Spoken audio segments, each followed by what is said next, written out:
it is 6:30 and we have a quorum of the Board of Managers present online. So I will call this meeting of the Comfort Lake Forest Lake Watershed District to order. And the first item of business is setting of the meeting agenda. Mike, Emily, are there any additions or subtractions from the agenda? Mr. President, managers, no, there are no new things other than we have the, I guess, a summary discussion of what transpired in our One Watershed One Plan meeting with the planning team that we'd like to add. Okay. We'll add that under old business, item C.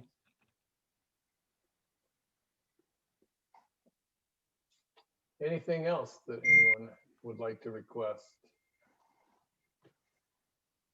All right. The motion is in order.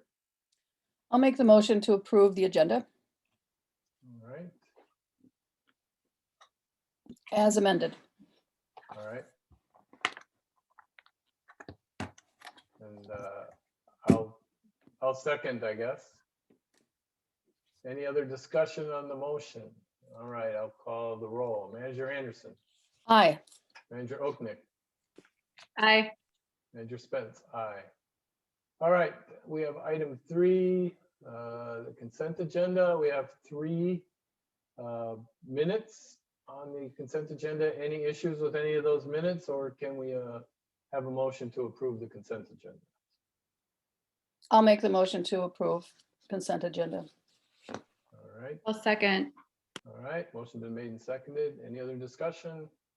Call the roll. Manager Anderson, Aye. Manager Oknick, Aye. Manager Spence, aye. All right, well, Mike, are we expecting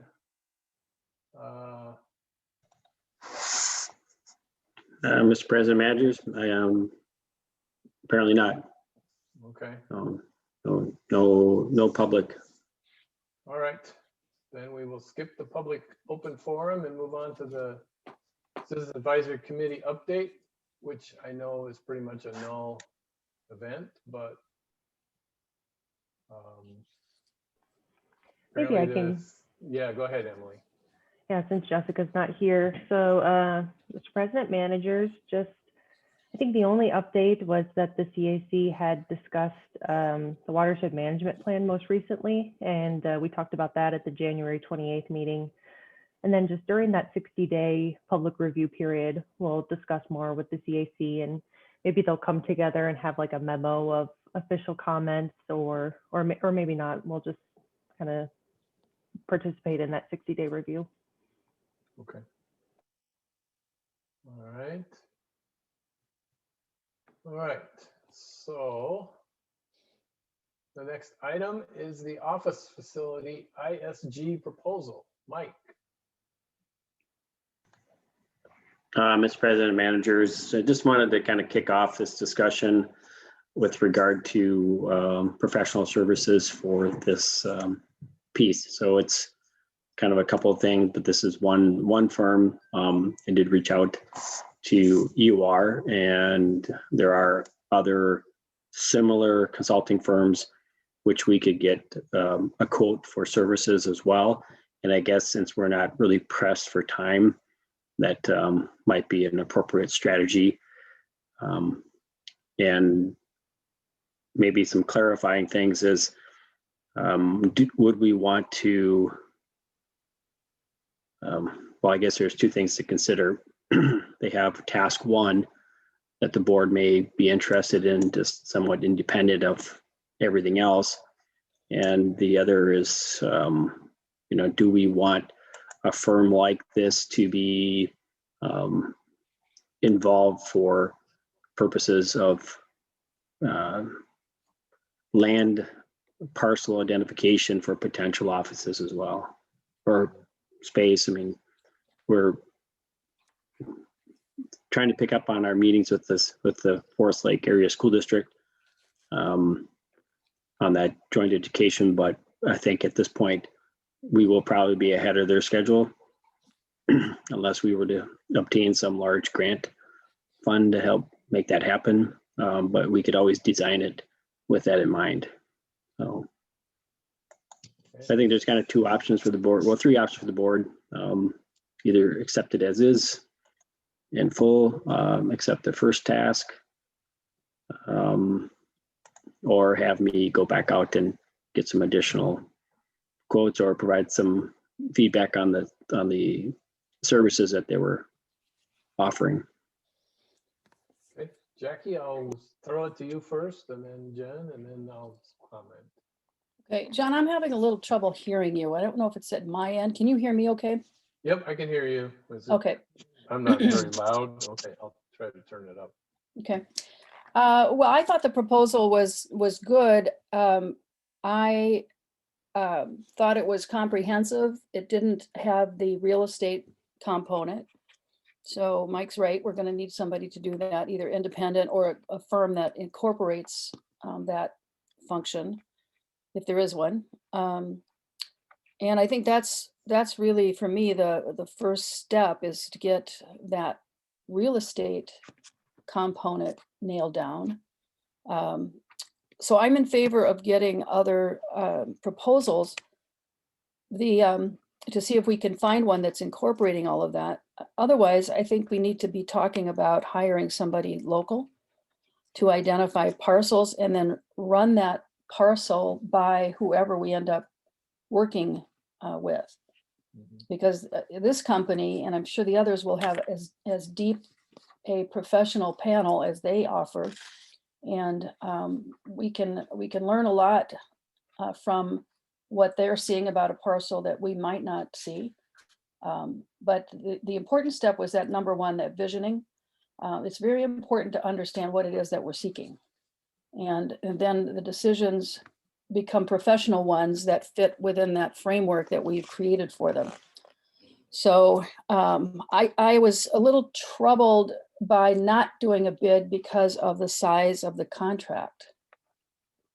And that was the only question I really had. I'm making an assumption, and I think it's right.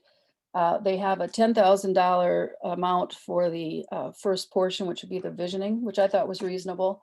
And the other work that goes along with that. And then they had a percentage range on the rest of their activities. And that would be based on the size of the project, of course, is what I'm assuming. So we just need to get that clarified, but I'm pretty sure that's right. So that contract becomes a big contract. And I thought we had to get bids on anything over 50,000. I'm sure Chuck's answered this about 1 million times already, but if I have a resource, I don't store it in memory. So Chuck, you can help us with that again.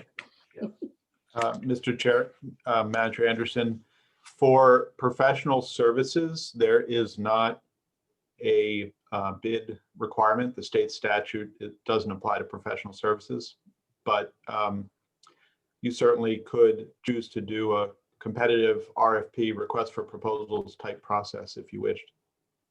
Does that include building a building? Wouldn't that be a project, or is that considered a service still? The construction, the contractor would be subject to sealed bidding, but the designer of the building would not be. Okay, all right. Thank you. Okay. Jen, did you have any questions or comments? I'm just excited we're moving ahead with this. It's just exciting to be moving forward on this particular project. Yes, I agree.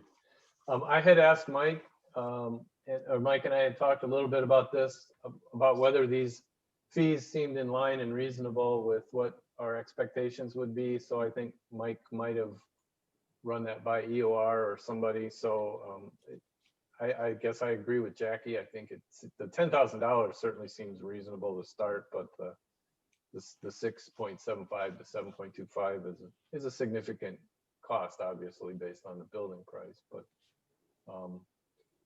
I would be okay if we could find some other companies who did similar type of work to come in and give us their ideas of what they would propose.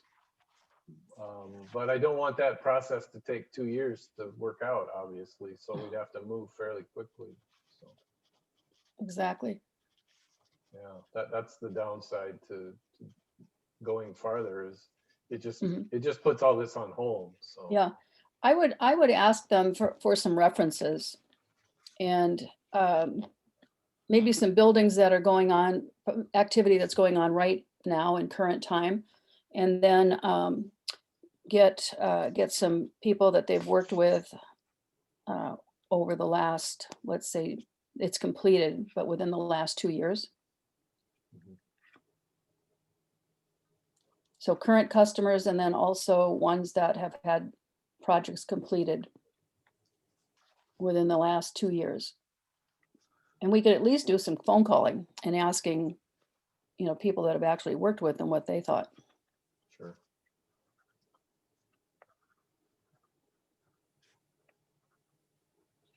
I think if we get the RFP out quickly, we could have answers probably by early April. It seems like a reasonable timeframe. Mhm. Um, So we're And not you- talking about a big delay, but I think it would be good to at least see what's out there. Yeah. Does that seem like that's something that you could pull off, Mike? Yes, I'll work with the EOR and Emily. We completed a different one. I think that, yes, I would like to have a compressed timeline. These firms send these kind of packages out all the time. They just need to swap a few photos and, change some edits.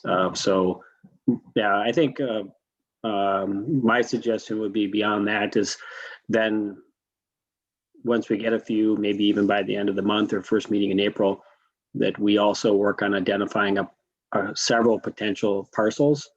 And then it would probably be worth at least consideration that we hire more than one of them to do a little concept piece and what would they look, what would things look like on a couple parcels, and to more rapidly get to a point that and give the board some options for what they would like to see. So Sure. I have a local realtor who is certified in commercial and residential that I think would be really, really good and could start lining up some properties for us while we're doing the RFP process. Good. So you can get that information to Mike and then Jackie? Yes. Hmm. Okay. Let's at least start that process. And anyone else that you think we should be working with locally, Mike, if you want to, put it out to multiple people, let's get it started. yes, well, we had one lined up for the other property, the Franta property, could check and I don't know if realtors make the practice of negotiating their rates or such or not, but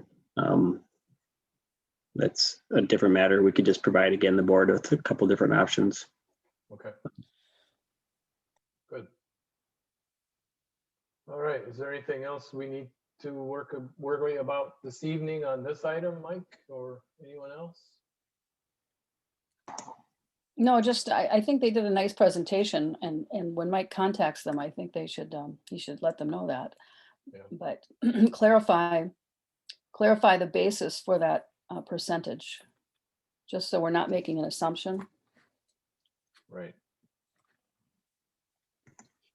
Okay. Yeah, we have a nice list from EOR that they provided in terms of potential professional service options. So we have a list to send out, Good, something to, and then get something turned around in short order. good. Okay.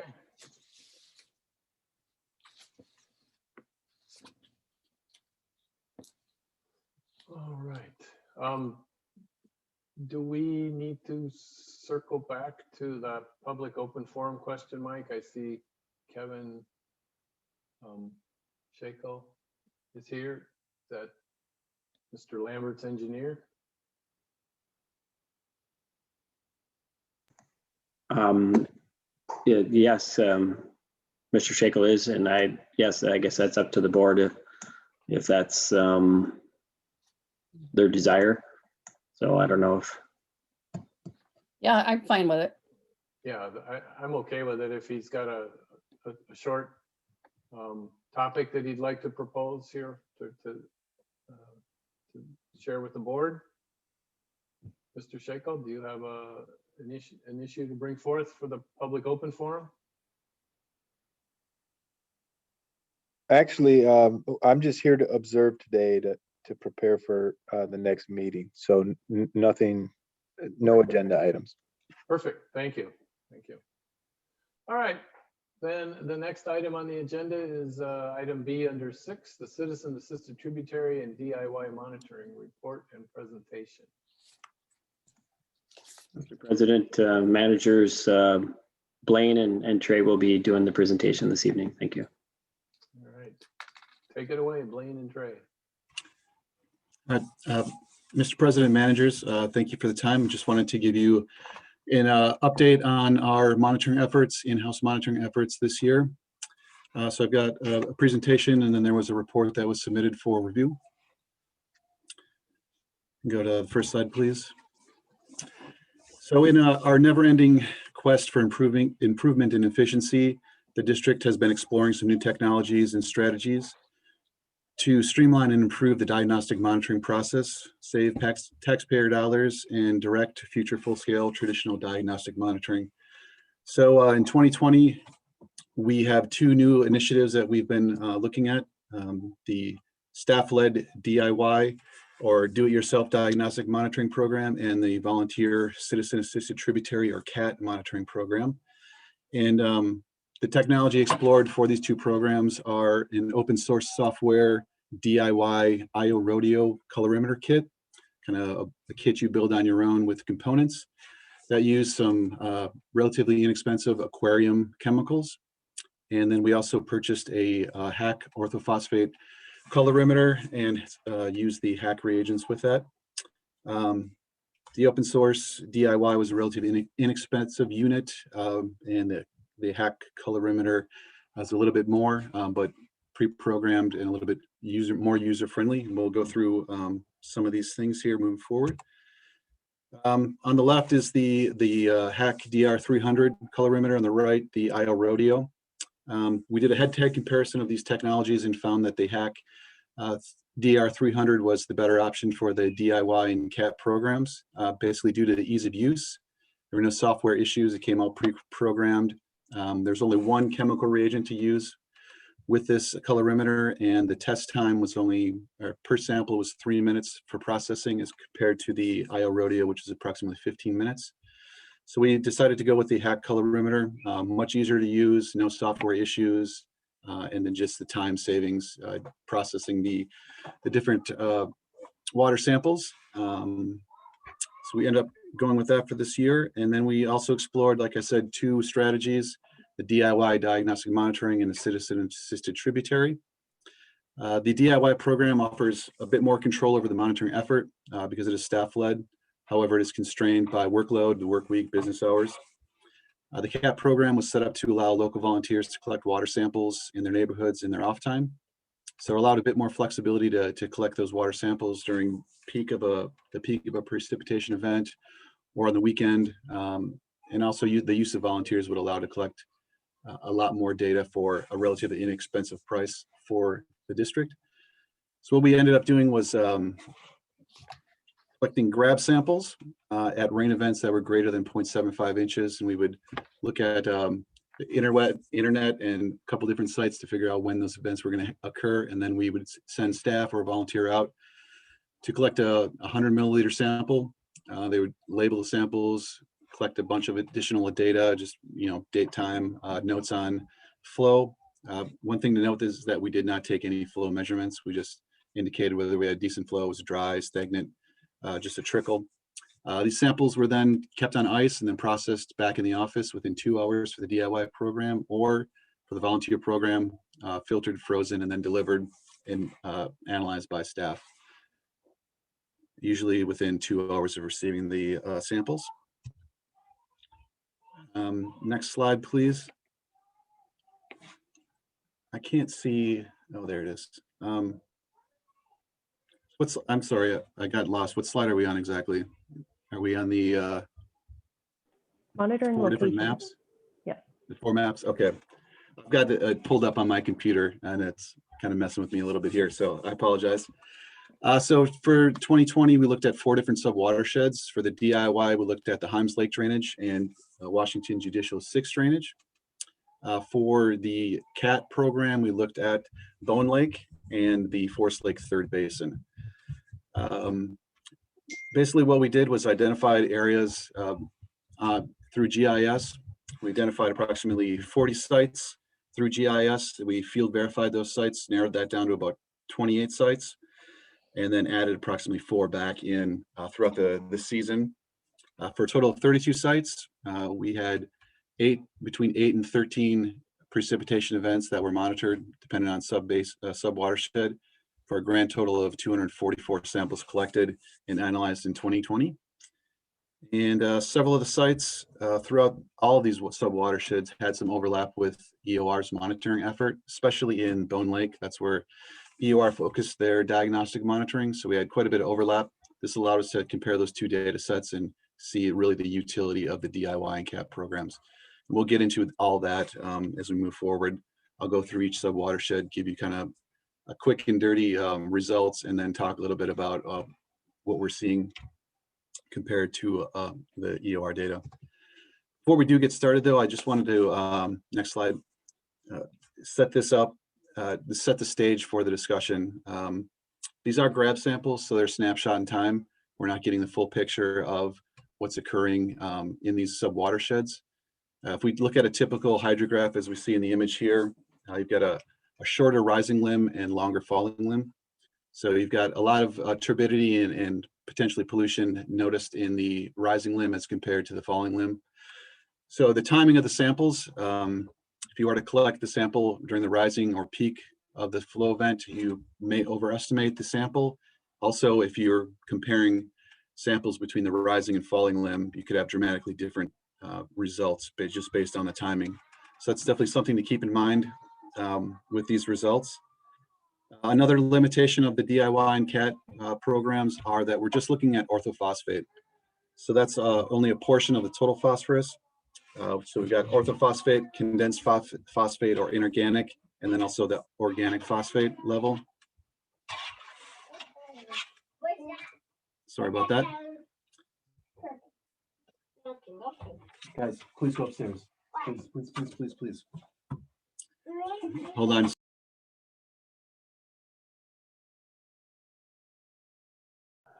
We needed a work from home snafu. We've Yeah. been just too successful this year.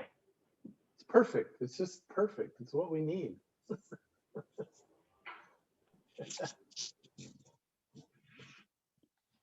While he stepped away for a minute for more important matters, I thought the first 2 paragraphs of this report was a really good, concise overview of our monitoring program. Yeah. And, there's some particular stuff about average budget and all that kind of stuff that doesn't have to go in, but I haven't done a comparison to what's in the 10-year plan, but we were talking about, doing more of the a concise overview of what some of the language is in the different sections. This is really a good one for why we do monitoring and how we do it.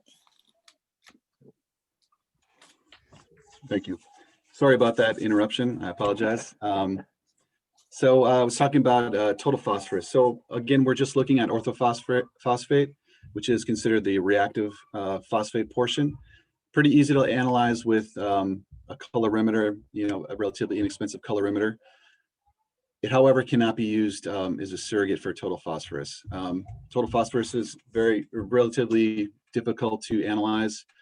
You need to digest the water sample, which is heating and acidifying, and then test for all 3 types of phosphate. Best done in a laboratory setting. So just keep that in mind that we're only looking at the orthophosphate, not a surrogate for total phosphate. So we're getting an idea, again, a picture or a snapshot of the nutrient loading, but not the full picture. And that's similar to the lack of flow data that we have with this program. We're having some flow observations, but without actual flow data, we can't determine pollutant load. So again, an incomplete picture. We get an indication of where there might be some nutrient loading, but we can't really quantify it so much because we don't have the flow data. So just a couple things to keep in mind. Next slide, please. So Himes Lake drainage, we'll start off with Himes Lake. It's part of the DIY program. For all these maps that you're going to see, we've got colored circles. Those are the areas that were identified in GIS, looking at stream layers and road crossings. And then we went field verified. All the black triangle, or excuse me, stars are sites that we actually collected data. So that'll be the same for all these maps. Next slide. And we're presenting the data as box and whisker plots. And just a refresher, the box represents the inner quartile range, or 25% of the data on each side of the median.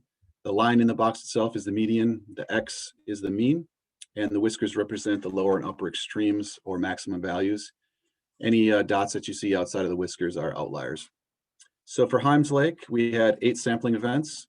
All water samples collected had orthophosphate levels less than 0.35 milligrams per liter, which is slightly elevated over the natural background levels. No one monitoring location had a sustained elevated level over the entire monitoring period.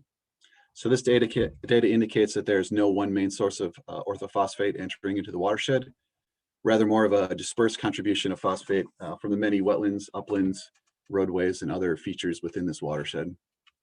So no smoking gun for this particular sub-watershed. If we look at the next slide, please, the EOR data comparison, we have overlap at one site, which was at Highway 61. The result indicates some offset between the data sets, with EOR's results being approximately 0.606 milligrams per liter lower, yet parallel, especially in the early part of the season. We've got the blue bars, a little bit higher than the orange. It's that pattern holds for the first 2 monitoring events, and then as this drainage dried out, we saw a little bit more variability in the data set. What I'm thinking is that this system became a little bit more flashy as it dried out, so we were missing some of those peak flows and or the receding limb of the hydrograph. It just made it more difficult to compare these data sets because of the timing of the sample.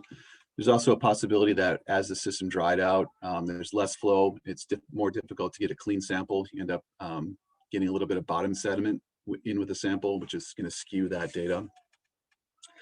So the comparison here, not quite as strong as we'd like to see, but we'll look at this for each basin, and some are better than others. We'll talk a little bit more about why that might be. Next slide, please.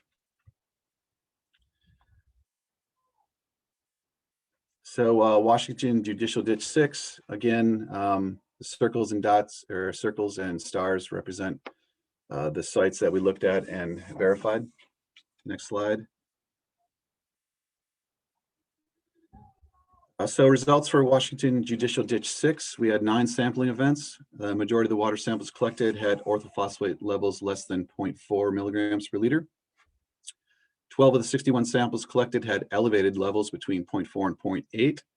Locations G, L, and M had the highest average concentrations, indicating that they were potential sources in the sub-watershed. If we look at site L, we had 0.5 milligrams, 5 milligrams per liter on average. However, it's unlikely that this site is a primary source for this sub-watershed. This ditched area is somewhat disconnected from the greater watershed. It only flows during the spring or at high flow events, and this site dried completely towards the middle of the summer. So we've got hot elevated levels, but not the flow to move that load downstream into the rest of the Washington Judicial Ditch 6 and down into Forest Lake. And that's the green bar there, the orange asterisk on top. Primary sources from our data indicate or would be the east wetland at site G and the west tributary at site M. These both had elevated readings, 0.44 milligrams per liter and 0.33 respectively, and they had the flow that would consistently move that load downstream. And these results are corroborated by the findings from the EOR Washington Judicial Ditch 6 assessment and feasibility study from a few years ago. it pointed to these two same sub watersheds or drainages as being primary sources for this sub watershed. So that just leads some credence to the results that we found in the effectiveness or efficiency of our program. Next slide, please. We're looking at the comparison of the EOR data, and we got 3 sites with overlap: Site B, Site H, and Site M. We have fairly consistent results with, again, the DIY results being a little bit higher and offset, and a bit of variability at one of our sites, which is Site M. This site is smaller drainage and dried out throughout the summer, again leading to issues with sampling and sample collection and timing. The other 2 sites, B and H, were on the main channel. So we had consistent flow there, and deeper water. It was easier to pull a sample, a clean sample, so to speak. So easy to replicate with different staff that was collecting samples. So we see a little bit more consistency in that data set. Next slide, please. Bone Lake, this was our first CAT basin, subwatershed. And this also happened to be where EOR did some of their diagnostic monitoring this year. So we've got quite a bit of overlap and a lot of data to look at here. We had 13 sampling events with our volunteer. Majority of the samples were less than 0.4 milligrams per liter. 23 of the 83 samples collected did have higher readings, greater than 0.4 milligrams per liter. Locations 1.5 and 6 had the highest average concentrations, 0.57 milligrams per liter and 0.63 respectively. These sites also had consistent flow throughout the season, so the means to contribute or move that load downstream and contribute to the Bone Lake. So these are likely sources for this subwatershed. This falls in well with the 2015 EOR study, diagnostic study that identified these same areas as areas of load for this watershed. And it also correlates with the data from EOR's 2020 diagnostic monitoring. Their results indicated that the site 1.5, or the Meadowbrook site, accounted for 36% of the total load, or over 200 pounds of phosphorus, and 25% of the flow. So again, concentrations and flow necessary to deliver that load downstream. Those results also indicate that Site 6, or the 238th East site, accounted for 6% of the phosphorus load, 44 pounds, but only 3% of total flow. So whenever we see more percentage of or higher load as compared to flow, it indicates that we've got an issue there with loading. So these findings from the 2015 study and the 2020 results really validate the CAT program, and again, additional evidence of its utility moving forward. We compare the actual overlap sites. There were 7 of them. We had overlap. These samples were pulled within hours of each other, less than 12 hours, usually less than 4, actually. So if we look at those sites, we've got several different sites, 7 sites, and then 2 days of overlap. It initially looks like the CAT data is considerably more variable than that collected by EOR. However, these variability could be due to timings of the samples, and then some of the other reasons we talked about, sampling error or collecting some bottom sediments with the samples.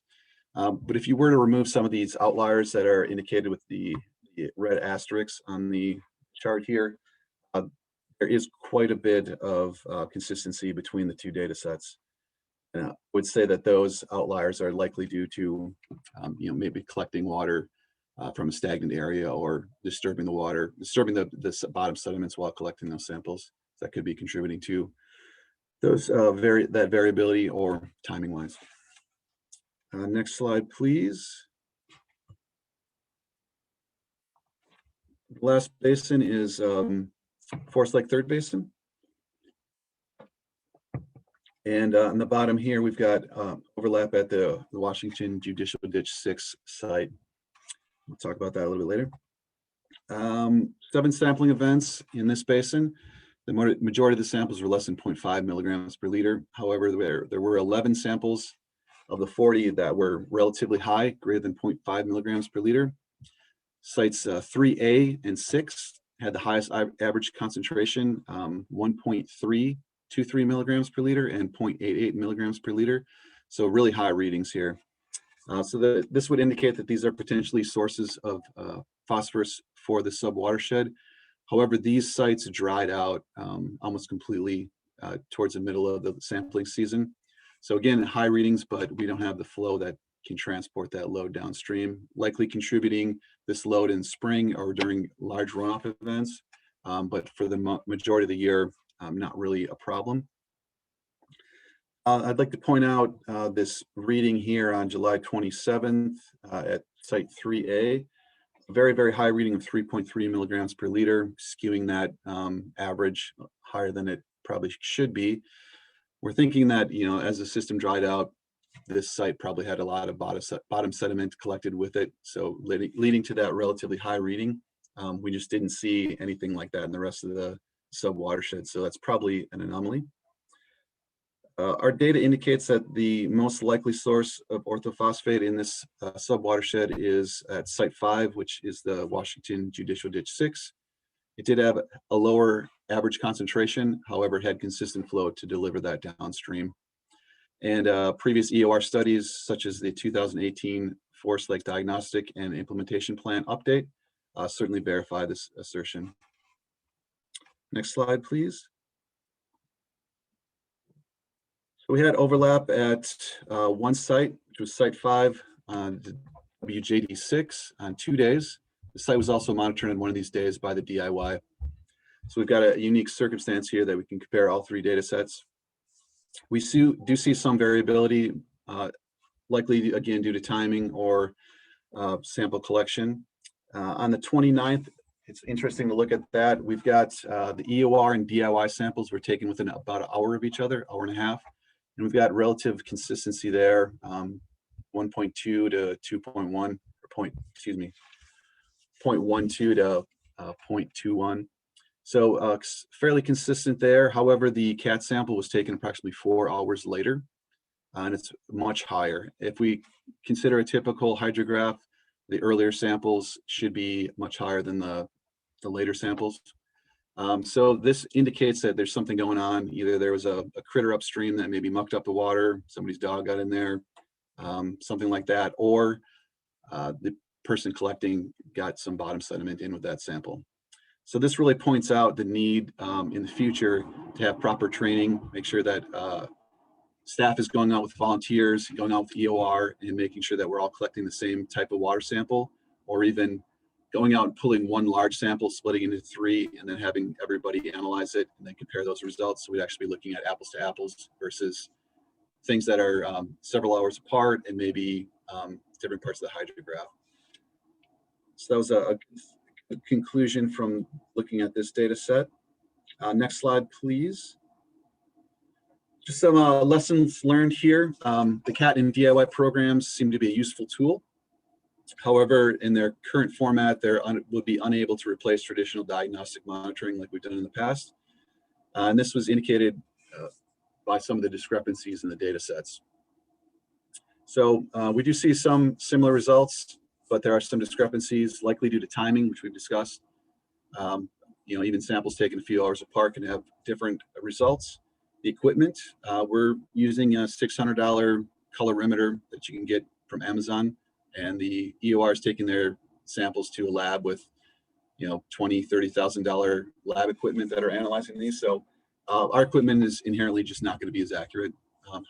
However, we hope to do some more investigation to see if they're at least in the same ballpark. And then some discrepancies, again, could be due to experience, just the staff or volunteer collecting the water sample. Are they collecting samples when they shouldn't be from stagnant water, or just too little flow? We essentially missed the rain event. We also came to the conclusion that the lack of flow data is really a hurdle for these programs. They are, again, a good indicator of what's happening. They're, you know, a low cost. They should be used as a low cost screening tool to identify areas for additional diagnostic monitoring or traditional diagnostic monitoring. Next slide, please. So some lessons learned. You know, can't overstate how important volunteer outreach is. We had some difficulty finding volunteers for third basin, Forest Lake Third Basin. So we really want to strive to get more people involved. And we'd also like a diverse group of folks with diverse backgrounds that can just bring more to the program itself. We learned that we need to reach out early and often to get folks involved, and then make sure that we train everybody so we're collecting the same samples, that data sets are a little bit more comparable. We already talked about the lack of flow data and how that impacts the program. And however, there are areas that we could improve the program moving forward and potentially use the program to supplement some of the traditional diagnostic monitoring that we're doing. Areas of focus could be, improving the protocol and improving volunteer and staff training. Just make sure that we're all collecting the same water samples, more training, tighter protocols, and just working with folks to make sure that, again, we have consistency with monitoring. There's an opportunity with this program because of its cost effectiveness to engage more of the public. We could have folks bring a water sample to us to from their backyard or from a culvert down the street. If they're interested, we could run it, for less than $1, and then engage them with the results, see if they'd be interested in any sort of, stewardship for their water resources. Just basically engage them and get them to either get involved or just to be more mindful of their environment. So that's one thing that we could do with the program. Another thing to really improve utility would be to begin some flow monitoring. So we could address a lack of flow data by establishing staff gauges, installing barometric pressure gauges, collecting flow data, and then creating ratings curves at some of the key monitoring areas. This would give us a better understanding of the load that's coming from these subwatersheds. One thing to note though is that this would be quite an considerable investment of staff time and resources. That would take a lot of effort. We may need to bring somebody in if we want to pursue this, an additional staff person. And then, like I mentioned earlier, I would really like to concentrate on investigating the accuracy of the HAC colorimeter.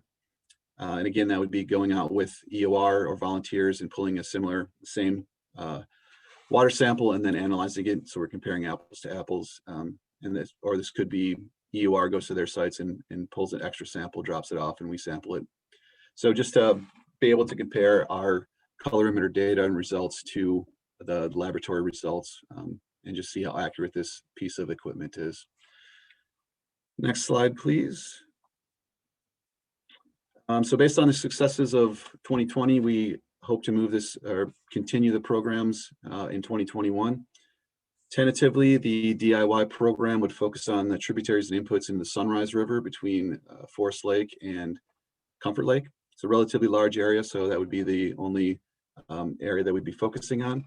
However, we would continue to further evaluate the HAC equipment, like I mentioned earlier, and then also explore if there's any relationships between the orthophosphate data and total phosphorus data that EOR is getting. If there are any correlations or just relationships, maybe in the future we could use the orthophosphate data as more of a surrogate for the TP. I wouldn't recommend replacing it completely, but give us a little bit better idea potentially. The CAP program will again focus on Forest Lake. We did not find a volunteer until about midsummer, so that data set's a little bit lacking. So we're hoping to replicate the Forest Lake Third Basin again this year, and then expand into the second basin if we can find some volunteers. This also would be the area that EOR is doing their diagnostic work, or potentially doing their diagnostic work this year. So those data sets could overlap, and it could shed some additional light on the utility of the CAT and DIY programs. So that would be good.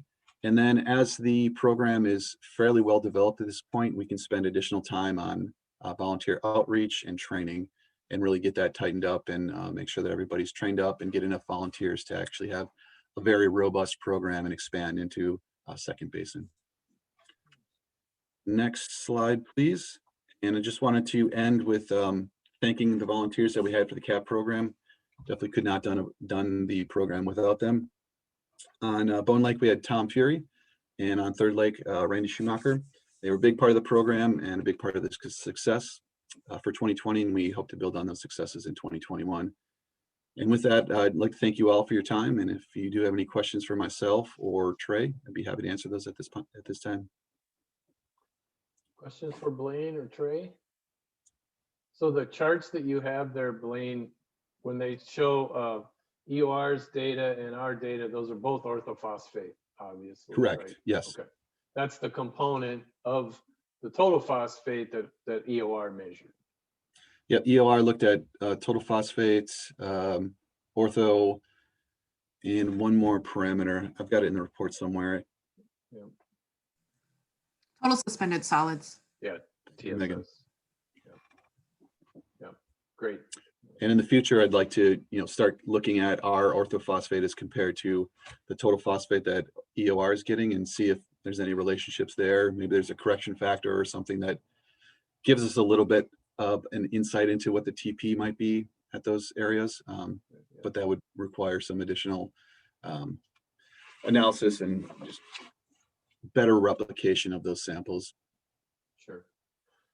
Megan, do you have data already from the same site for orthophosphate and total phosphorus at all those sites? You do have that, right? Yeah, we have a lot of those correlations. I was actually laying a note to the side. For a lot of these sites, or at least the catchment, Blaine's and the Volunteers Network will be more numerous in terms of the locations, but with a lot of the wetland dominated catchments, we have seen, especially in the summer, orthophosphate makes up a big proportion of the total phosphorus. And so we could mine the data to see if some sites are consistent and use, it's an okay enough rule of thumb for this type of monitoring. And then, the caveat would be it tends to be a little seasonal.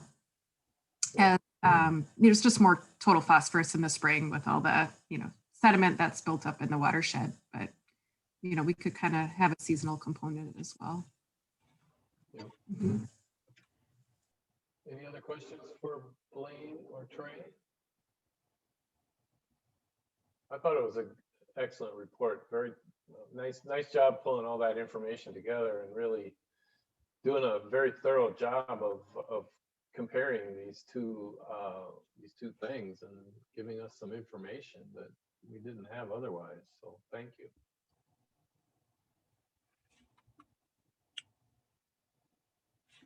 Jackie?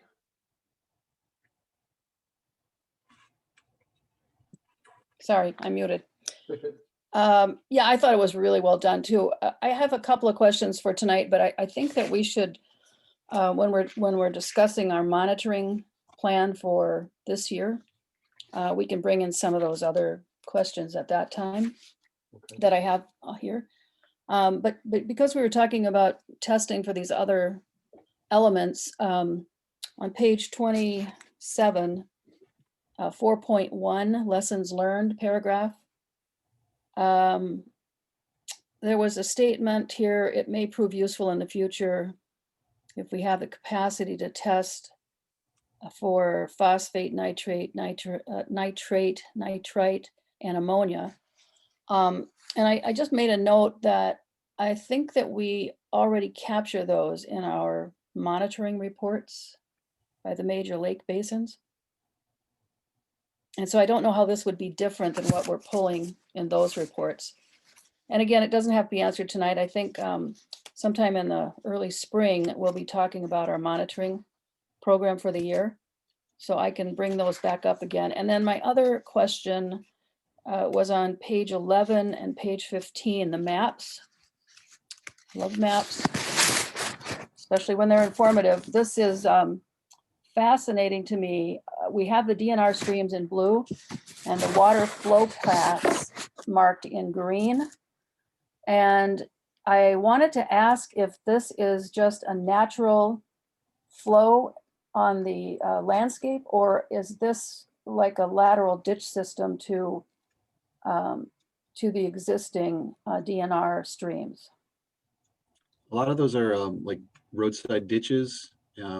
They follow a lot of the roads throughout the road network throughout the area. Mm-hmm. So we did look at a number of those, and they were just dry ditches, just a drainage network, overland flow. And then there's some that are, connecting wetlands, areas that may not flow all the time, but at high flow would connect into that greater watershed network. Okay, so a ditch system of some kind, most, do you think most of them are road ditches, or is this out on the landscape more? Probably a bit of both. A lot of overland flow and, quite a few would follow roads as well. Okay. All right, thank you. All right, Jen, any questions from you? No, thank you. All right, Thanks, Blaine. Thanks, Trey. Thank you. Thank you. All right, and do we need to accept that report? Is that the action we needed to take tonight? Yes, I believe that's true. I'll make the motion to accept the DIY and cat monitoring report. I'll second. All right, motion been made and seconded. Any other discussion? I'll call the roll. Manager Anderson, Aye.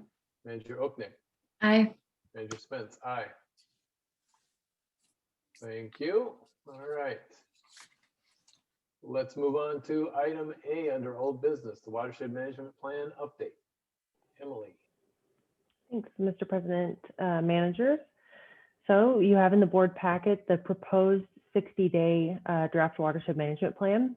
We had talked about quite a few more details at some workshops in early February, and then came up with this most recent draft. Even though this is what we're proposing to put out, we recognize that there's still some things that we can work on during the 60 days, some tweaks. This historic timeline that we've been discussing recently, just kind of the level of detail that the board would want to see. I think we can do a little bit more work on that during that period, and maybe have this alternate online version that's just got all the detail and you can really dig as deep as you want. And then there's that higher level one in the printed copy.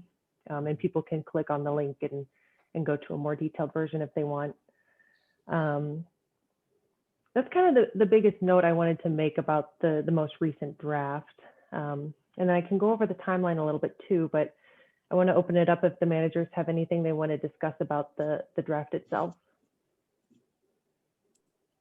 No, I thought we had pretty much decided to reserve any remaining comments for that 60-day period, along with the public. But I think it's in the shape that it needs to be in to release Yeah, I for agree. comment.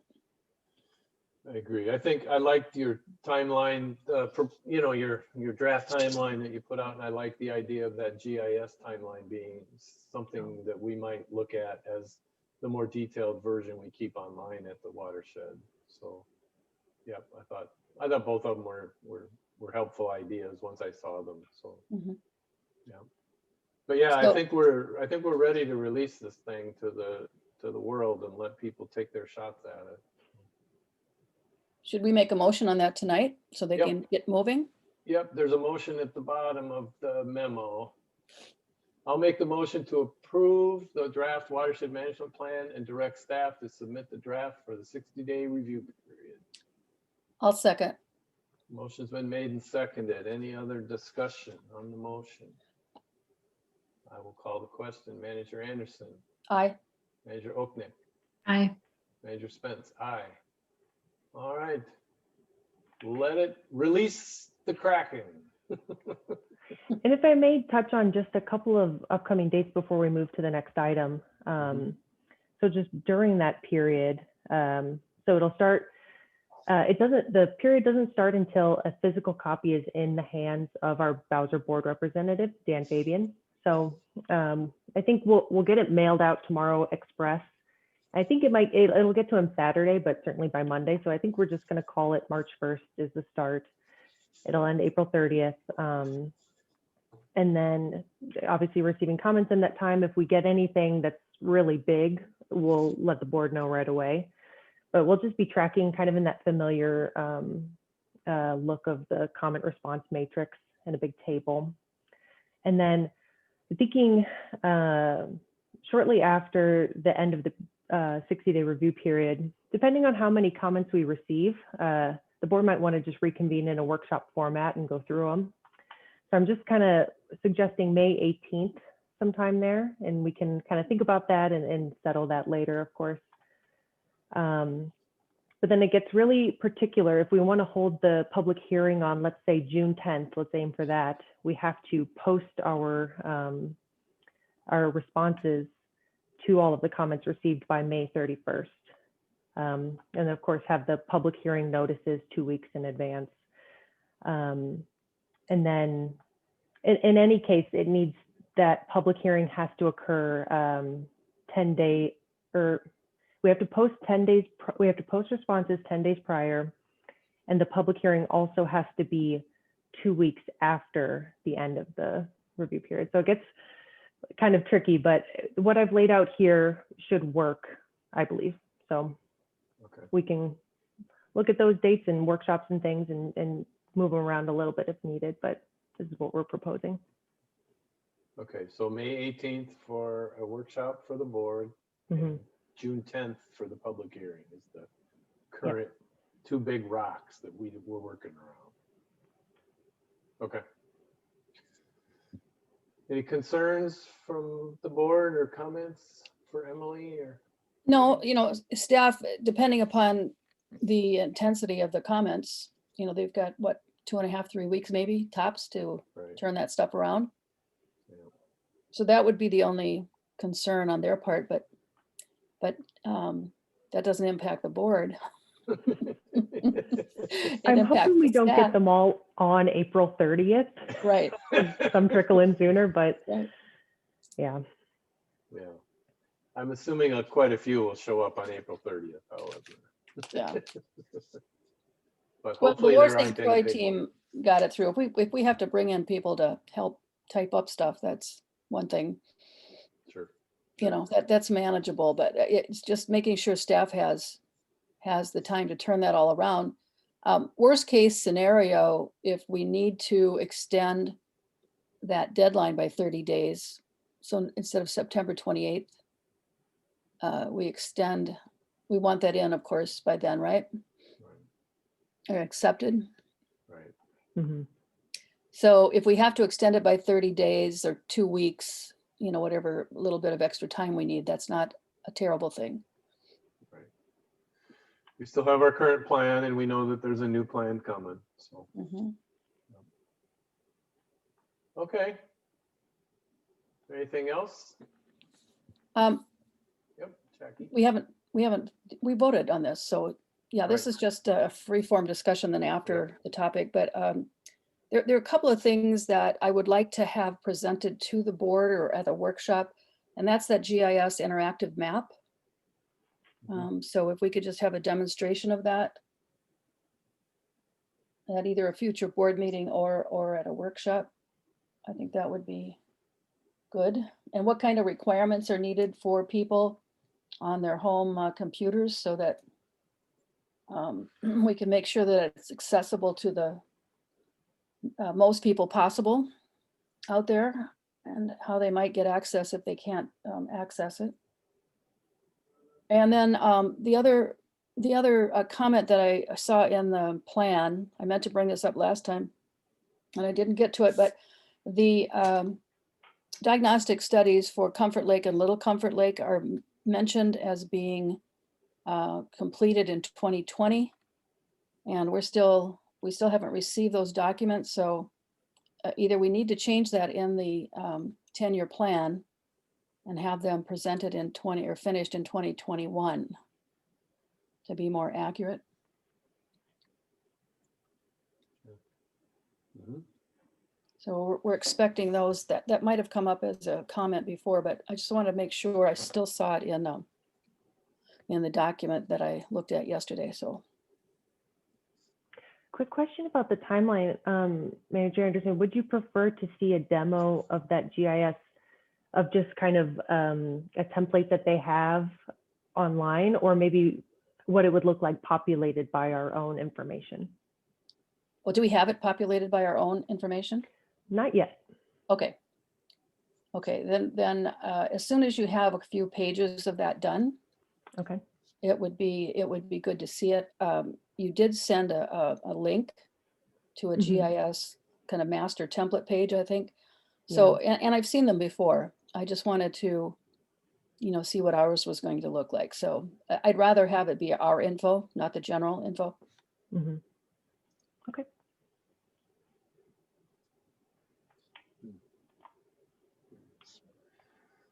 Okay, anything else on the watershed management plan update?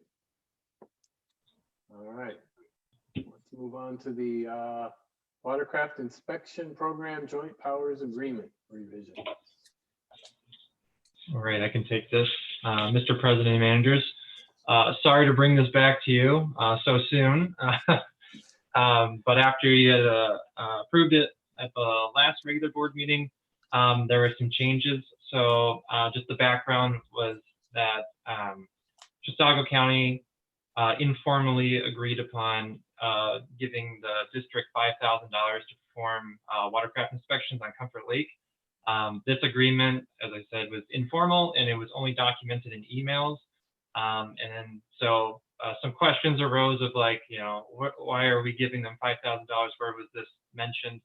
And so since the last one was approved, Chisago County just wanted to make that agreement more formal. So some changes were made to the JPA. It is essentially the same document as last time. However, the two inclusions are that Chisago will give the district $5,000 if we perform 250 inspections or more on Comfort Lake. And then the other change was that Chisago has committed to working 250 hours with their own watercraft inspectors, but they'll be using the joint power agreement funds to do so. But other than that, like I said, it's the same agreement. They just wanted to formalize that. I will make the motion as presented. All right, I'll second it. all right, motion's been made and seconded. Any other discussion? I'll call the roll. Manager Anderson, Aye. Manager Oknick, Aye. Manager Spence, aye. Thank you, Garrett. Thank you. Thanks, Garrett. All right. All right. The next item will be the One Watershed, One Plan update. Mike and Jackie, if you have information for us.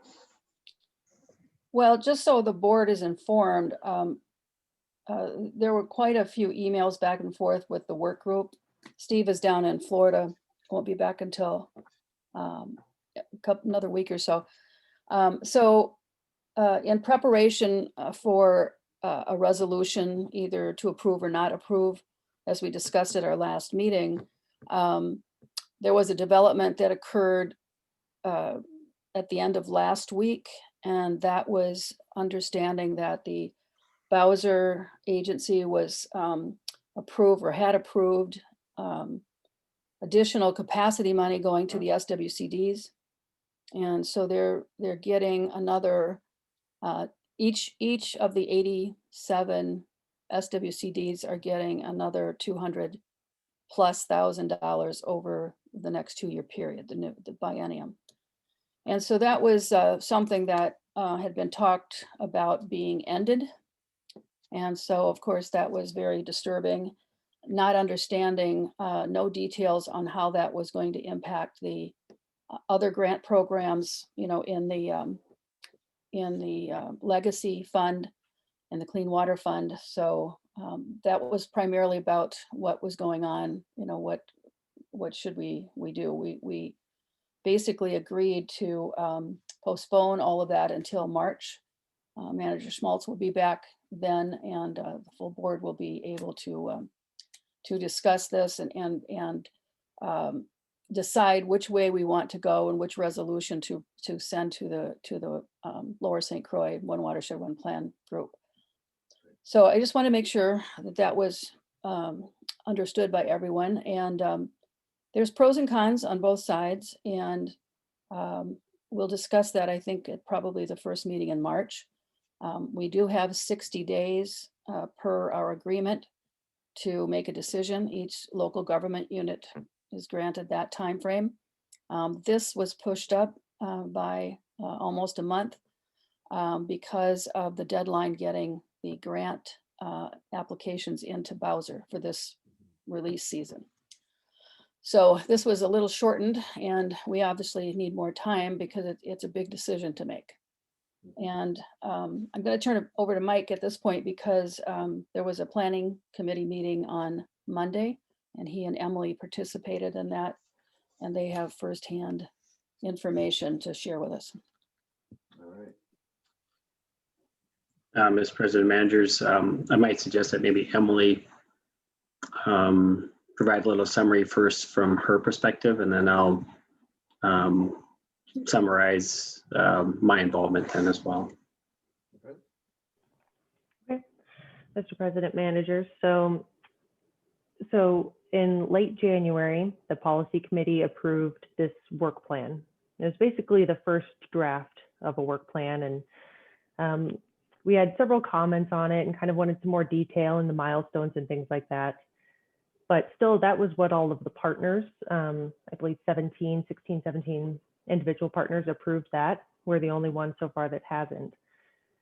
Now, what they did was what the planning team did was take that initial annual work plan, sent it to Bowser. Bowser came back with comments and said, you need more detail here, it needs to be quantified here, you know, give more detail on your milestones. Kind of a lot of the things that I think were in the same vein as our comments. It wasn't 100% overlap, but so what the planning team did was, and basically kind of it was assigned to me is, okay, take Bowser's comments, redline the work plan to, you know, address them. And then other planning team members have provided additional attachments and things like that. And we provided, one of the attachments was more detail on this educator position that they're proposing to hire for MREP. And I think there still could be some more measurability added to that, maybe some more targeting. So we had left some comments on that document as well. So really the status of the work plan right now is it has been redlined and sent back out to the planning team.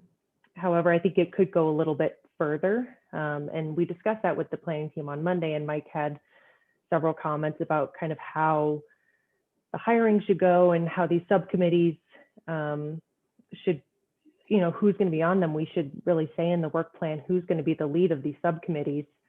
And at the time of the planning team meeting, they're like, well, we can decide that later.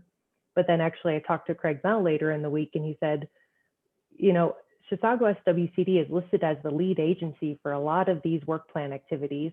And so actually maybe we don't want that. So let's come back at least by the March 8th steering committee meeting and assign a lead agency for various subcommittees to hire the agronomist, hire the educator, kind of push forward these urban BMPs, the people who are actually going to be doing the work and overseeing it. So I think we'll get a little bit more, I guess, buy-in from other partners, but also the ability to maybe put my name or Mike's name down as like, we'll be the ones kind of taking the lead on where the compass is going to implement these projects.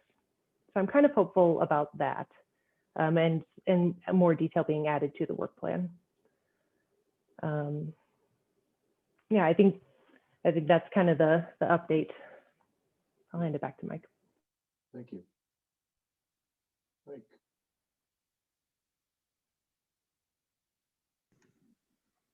Thank you, Emily, both for the summary as well for your continued involvement in being a calm voice in the room when we have these meetings, for the rational one, I guess, perhaps, as relates to understanding how eLink operates and this element of trying to establish and interject some level of really what we understand as accountability. And I think that was the most frustrating thing out of Monday's meeting, was the almost wholesale rejection of our comments related to really, again, establish a level of metrics that are meaningful from a water quality standpoint. So many of the things, the milestones that Bowser policy allows, are just sort of busy work. I mean, there's there's some correlation, but the inefficiency is so glaring that it's difficult to stand by and watch, given the extent that we've pursued a program of cost benefit and efficiency with taxpayer dollars and private dollars. And I think that was the most frustrating thing for me is this is the same story that I've been talking with the SWCDs for years, is the value of providing a conservation plan with an alternative to the current farming methodologies or systems that the farmer is employing. Because normally, if you have a need for a structural BMP, it is a result of the way that the land is being managed. So it's really no different than what we require of developers. We require BMPs, whether it's stormwater ponds, erosion sediment control, other things to address that runoff component. And so, and also they all know that of the 5 SWCDs, that when it comes to actually writing conservation plans, writing nutrient management plans, discussing farm level economics, I have more experience than all of them combined, because they don't have any. These are things that they've not have done. So, and the only reason they have a conservation planner now at Chisago County is because Bowser is funding it. At no time have any of the counties felt that it was, or none of the SWCDs felt it was important enough to pursue on their own, even though the TMDL for the Lower St. Croix, the SWAT model, everything is told them for, a decade, 15 years. This is the problem. But I mean, we know this. I mean, this is something I recognized 25 years ago. This is not new information. This is not anything, and by comparison, they've made for Washington County, they made the MREP program a priority and funded it. They could have done the same thing for a conservation planner, and the impact would have been much, much bigger in the long run. So I don't know. I was just exasperated and frankly wore out, because I just felt like I could have, after the first policy committee meeting 2 years ago, had I not attended another meeting, we'd be at the same place when it comes to the implementation plan. So I think on the agreement, the JPA and things like that, I think Manager Anderson and Manager Schmalz's involvement have helped guide that and influence it incrementally. But I think on the implementation side, what I experienced on Monday was just a full rejection of watershed approach. And I even brought it up. Of course, that was not received well, but I was trying to convey that what they're doing is really the work of the USDA, NRCS conservation programs. And that's very different than what we do in terms of watershed management. And I've been on that side of it for 12 years. So I have that experience of being on both sides. I understand it. I understand the value of the work that they're doing, but it's kind of a little bit of like, stay in your lane, but let's work together. But I mean, yeah, Craig's point is exactly right. They're leading on everything, and they really don't want watersheds involved. Others are not necessarily wanting to be involved though either, and that's for their own reasons and such. But I guess for myself, I don't know. I just felt like I've put in so many hours into this effort to see so little that bear so little fruit.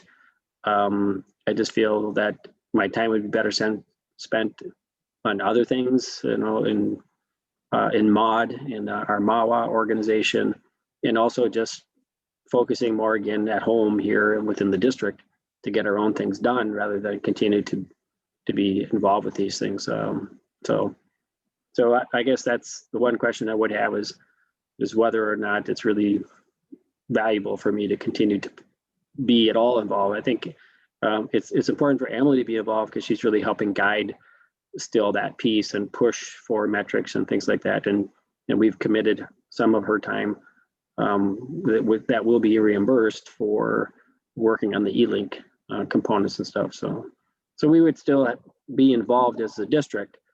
But I would like to focus on our ag sector. Staff met today. We talked about the subwatershed analysis and developing our own program.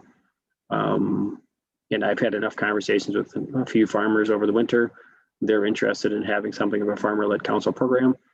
And I'd rather use my skill set and time for that. I think that makes sense. And, we've talked about this in the past and we're all in favor of it. And now we've got the staff to allow you to develop it. So I really think that's the way to go. I did have a question for you or Emily. Did anything come out at the planning committee meeting about the whoever was rating these projects? Did they use the matrix system that we set up in the Lower St. Croix One Watershed One Plan? We have How are the not, projects selected? That we've basically. not gotten there yet. So that's to be, that's in the future.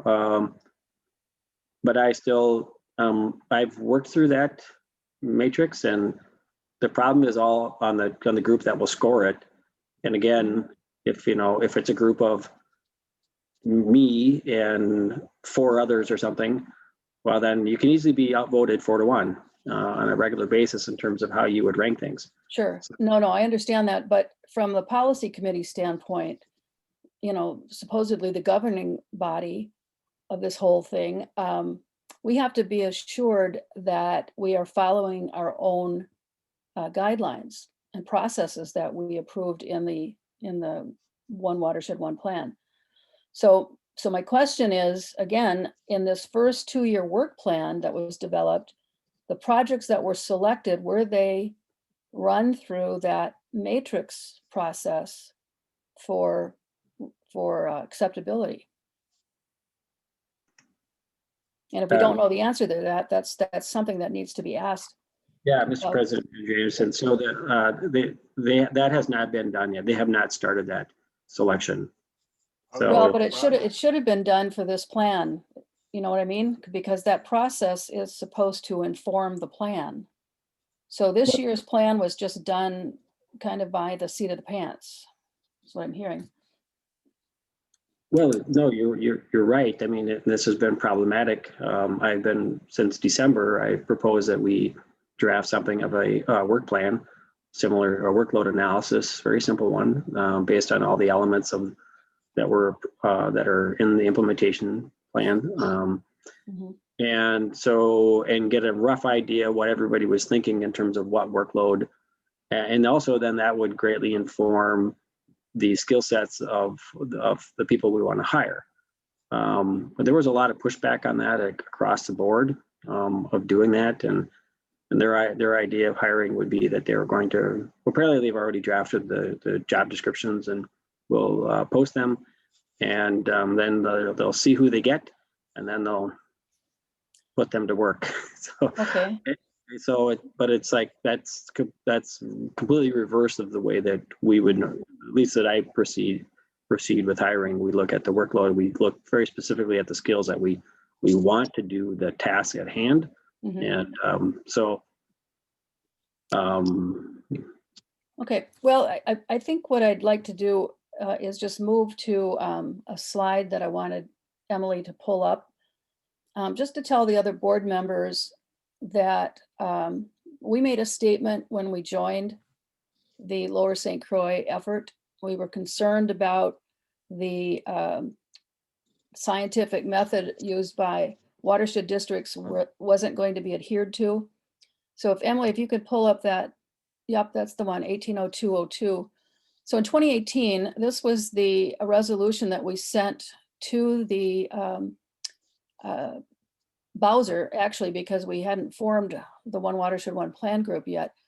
And in that, if you go down to near the end, the last two, I'm sorry, the first page, the last two, there we go, right there. So we're doing all these whereases, laying out the scope of what we're doing and so forth. And the last whereas here, it really kind of says it all. that while the MOA, Memorandum of Understanding or Agreement, does not yet specify the approach to allocating Clean Water Fund or other plan implementation funding, the board, that's our board, strongly supports the fund allocation principles Bowser has adopted for the One Watershed, One Plan implementation. Now remember, Bowser sent out a number of memorandums to all the water organizations discussing how they were going to run this program. And then further, they said, including in particular, that sound watershed-based diagnostic assessment be used to identify, sequence, and prioritize projects by both pollutant reduction and outcome and cost effectiveness. That project outcomes for funding candidates should be quantifiable or otherwise demonstrable, and that projects should incorporate outcome measurement to provide for accountability and learning. So we made that statement when we joined, that we're going to be watching that this new method of managing water is really effective. Under the 103D founding chapter for watershed districts, we are mandated to follow science, the scientific method. We're mandated to have a civil engineer on board. We are mandated to follow a prioritization project basis, just like the scientific method demonstrates.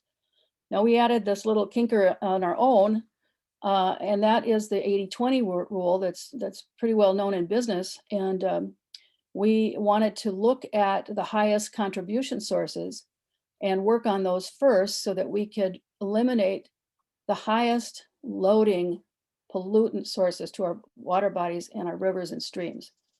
And the work that we've done over the last 20 years indicates that that is a successful method. Our project started really in about 2011, 2012. And I'm talking about the capital projects. And obviously we were doing things before that, gathering the data to make informed decisions, and then also implementing our rules and regulation program, the BMP, or best management practices. And that doesn't get enough credit, but that went into being in late 2007 to early 2008. And without that in place to stop the pollution and the bad practices from occurring whenever land use changes or was disturbed, we wouldn't have been as successful, because you've got to stop that loading so that you can clean up that legacy loading that had been going on. And so for anything new, it was contained, and by contained, I mean the pollution was contained by following our rules and regulations. And when we started our capital projects, they were targeted projects because we had done all of that work, the scientific work of identifying them. And so we were very prioritized, targeted, and we started doing measuring after the fact before anybody else was doing it, because again, you want to make sure that that project was successful, or if it wasn't, what went wrong. Because the plan is based on a headwaters down to the outflow area, which is Comfort Lake, for the watershed. And so by working our way downstream, if you will, some of the projects that we initially had outlined didn't have to be as big, because we had reduced pollutant loads coming down. So it's things like that. And so we can see by the last 2 years of conversation that we've had ad nauseum that the One Watershed, One Plan process is not following that. So at our next meeting, there will be 2 resolutions. One is a positive one going forward. The other one is going to be a negative vote or no vote. And it's based on these founding principles that we laid out, plus some of the issues that we've talked about tonight, and some of the ones that have been accumulating over the last 2.5 years of planning and implementing. So I just wanted to make sure the board was aware of that. And if you need any other information, please give Mike or myself a call so we can give you what you need to make a thorough discussion. It's a big it's a big decision to make. Yep. I agree. And I'm looking forward to the discussion on March 11th Mhm. to be able to make that decision and to make a vote. And I know we have a yes, a no, and an abstain, and I will state my belief that an abstain is not a vote for us. We're either yes or no. We don't abstain. That's a Mhm. coward's vote. We are gonna say yes or no. So Mhm. that's my feeling. Yeah. So, Mr. President, Manager Anderson, thank you for summarizing those elements. And I think that it's really a great reminder to come back to this original resolution that the board worked on and sent forward. I think that'll, I guess my one additional input on this would be for the board to consider that the board has already approved the plan, the Lower St. Croix One Watershed One plan. Right now, this is the implementation plan that the board is asking. So it's a different component. And I think that, so we support the plan, we support the effort, but I think that we're also now at this point communicating a thumbs up or thumbs down on the implementation side. And I think that's really what we're trying to articulate. Yeah. And how we do that. And I'm sure there'll be some more discussions. I have a scheduled meeting Monday morning with Jay Riggs. He asked that we meet, but I'm sure to convey a few things to him at that point. But if any managers have questions directly on this and want to talk over any components of it, I'd be happy to do so as well. Mike, I just wanted to make a comment on something that you said. Yes, we did approve the plan, but the plan includes the adaptive management philosophy. And we were hopeful that that adaptive management philosophy would be taken to heart when we brought up the concerns that we had in the letter that we sent to the policy committee in January. And from what you're saying at the planning meeting, those were dismissed. So we're dealing with not just, these are principles that we laid down and we believe in them, that we operate under them on a day-to-day basis within our watershed district. So it's not just that we approve the plan, we approve the plan because it had elements that would allow us to continue making the watershed approach position and hoped that would be an opportunity for change. And that was stated by other members of the policy committee at the end of the planning session. So what we're seeing now in this first work plan period is that that's not the case. And they're not even using the tools that were developed to rank projects.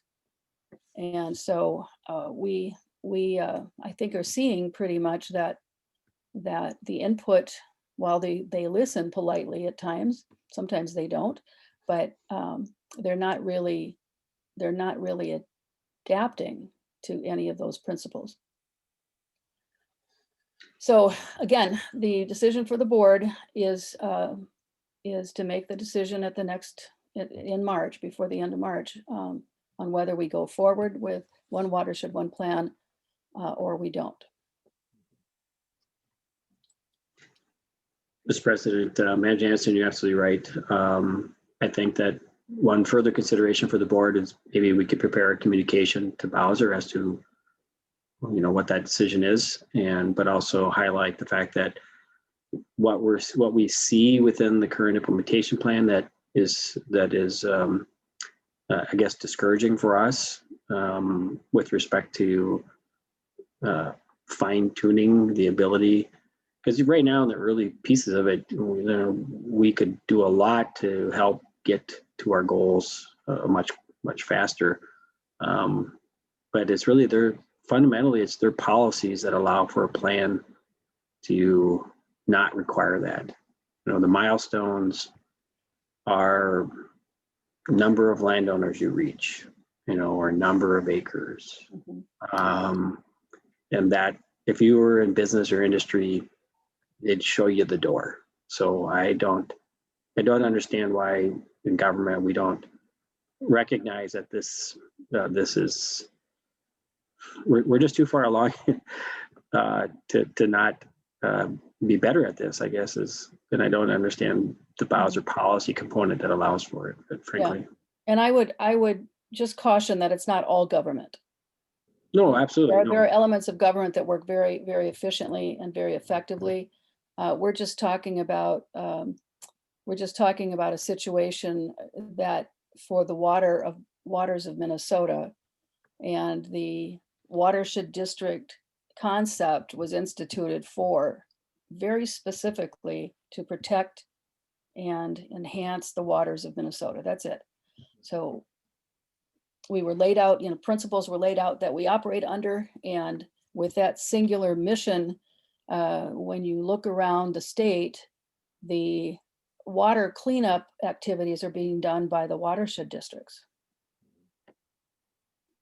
As well they should be, because that's their focus. But the point is that when you use a method that is designed for this specialty area and it works and you implement it properly, then you have good results. So I didn't want to belabor this too long tonight, but I wanted to make sure that the other board members understood, what's been happening the last week and a half or so, and then in the background and with the task force, and then make sure that you're prepared and you prepare yourself for this important vote in March. Okay, thank you. Anything else on this topic? All right, let's move on to the reports of staff. Mike.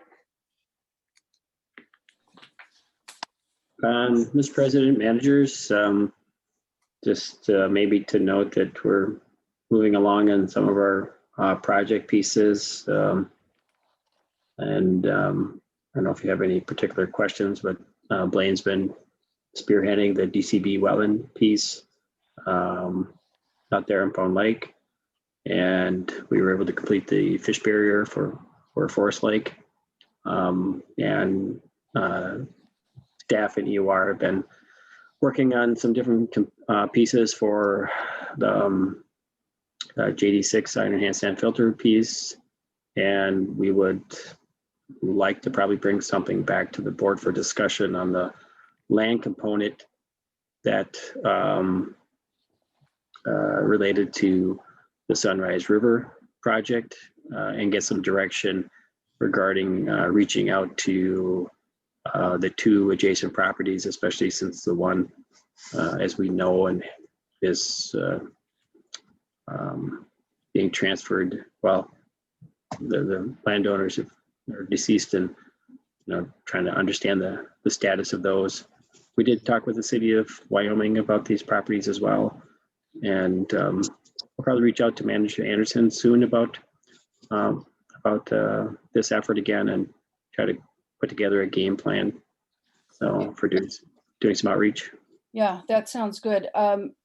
Do you have the concept drawing yet of the nature park for the Himes Lake, drainage area, that tax forfeit property? No, well, thanks for bringing that up. I didn't feel that I really wanted EOR to move ahead on that for two reasons. One, we don't know the scale of the project. We don't have a final element of what the properties would look like. And then also, I think that I guess even for myself, it'd be important to get a little more input as to what the expectation was on the concept, because right now when we do the project, it'll basically look like Bixby Park, so it's not, fundamentally that's all we're planning to do. We're not looking to do trails or anything else, but I think when we talk about the Greenway corridor and some other things with the city of Wyoming or the county, other components could be incorporated. So I did mean to reach out to you. I apologize for not doing so in advance of the meeting. Yeah, but I think the basic, a final drawing isn't what I was getting at. But when you talk to people about this, that's one thing. But when you can show them a design concept, even if it's in its early stages, it's much better than just talking about it. We did talk about putting trees, trees that were adaptable to wet environments, so that we are planting more trees in that area and not have it just be all reed grass or, whatever the ending plant material would be. So something as simple as that. And then we have something that people can actually look at. Okay, thank you for that input. Maybe a couple of things. We did have our coordination meetings with Scandia and Wyoming this past month, so that was good. Staff also met with City of Forest Lake regarding the downtown study and the regional stormwater pond as it relates to Broadway Avenue, and so that's moving forward. It's taken a little longer than we had hoped. That was kicked off last March. We had hoped that we would add a little better understanding of where things were going to be with that, and then I also made a request that we look into the property or the drainage area to the west of that, all the commercial residential area coming in on the west side of Highway 35 within the City of Forest Lake. Add that as our next topic for evaluation to understand what full build out would look like over there and what the city's vision is for that, because they are articulating something on the downtown or Broadway Avenue that's not currently in their 2040 plan. So at the same time, though, it's reasonable that a lot of that area would redevelop over time, and we could plan for that. Final note is the board would probably remember that Abigail Ernst, our permit coordinator, has taken another position with another watershed district. So I guess we should be happy that she's going to another watershed district. However, and there's some, I've talked to her several times, and she's been involved with working in a metro group on our permitting activities and trying to better implement programs across the board, across the different watershed districts. And so I did request that as she enters into her new role, that she would, if she sees something that would be beneficial to us, let us know. So she indicated that she would, and I'm sure she will. So it's been great to have her on board, and the staff, and like other past employees, I'm sure we'll stay in touch. So, but just wanted to thank Abby for her service to the district for the past year here. Do we have time for a couple of questions, John? Sure. On this report? Okay. Mike, I just have some specific reports or questions on the report on page 1, the second bullet point under 3002. This is a setback request, City of Scandia on Sea Lake. I think that's a natural environment lake, a small one, if I'm not mistaken.